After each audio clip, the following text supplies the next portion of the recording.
Hello everyone. We're reading Acts chapter 7 today, and we've suddenly been launched from the exhilaration and the excitement of the day of Pentecost with the Holy Spirit coming and 3,000 people beginning to follow Jesus, to this very dark episode in the early days of the church. It's the story of Stephen, who was chosen as a deacon, and we see that in chapter 6, who was a man described as being full of the Holy Spirit, and he's also described as full of God's grace and power and performing many great wonders and signs amongst the people. But the religious authorities didn't like him. Maybe they felt threatened. Maybe they were jealous. Whatever it was, they stirred up the people. They produced false witnesses. They dragged him before the Sanhedrin. Sound familiar?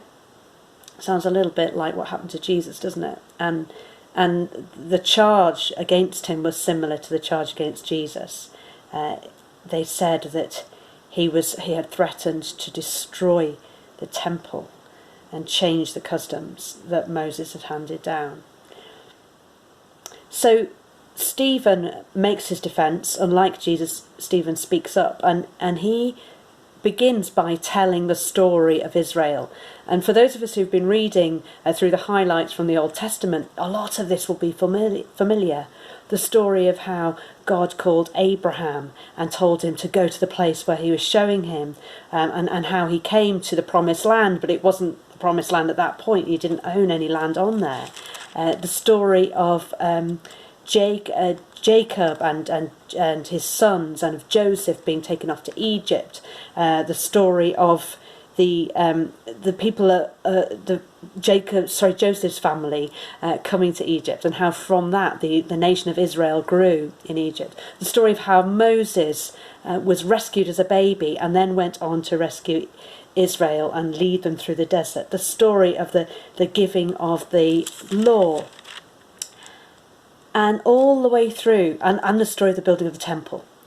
And all the way through this story, we can see that God is faithful, that God has a plan for his people, but the people reject him.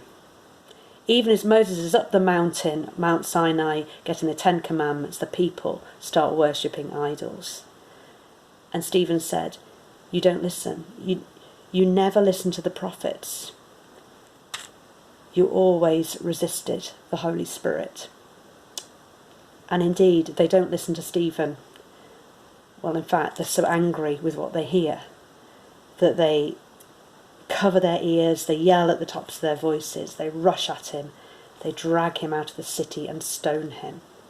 And Stephen becomes the first martyr of the church.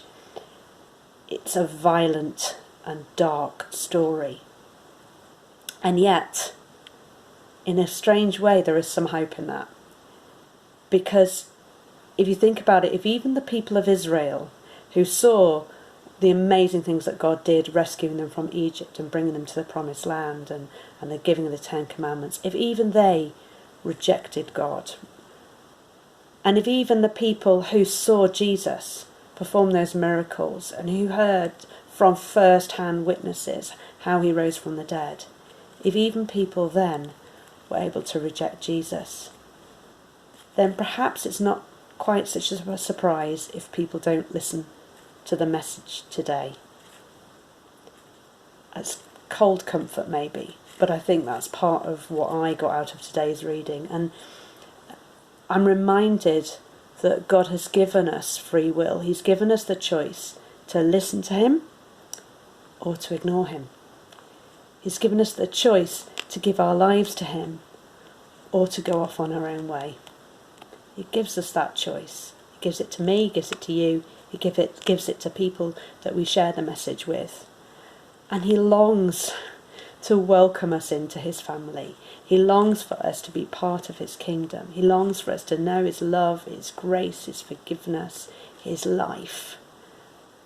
But we have the choice. We can accept it or reject it. We can listen to what God's saying to us, or we can choose to ignore. I wonder what God is saying to you today. What is he whispering? Or what is he shouting out loud to you? Perhaps it would be good when you stop this video to take a minute to be quiet and to listen to him. And thanks for listening to me today. Bye.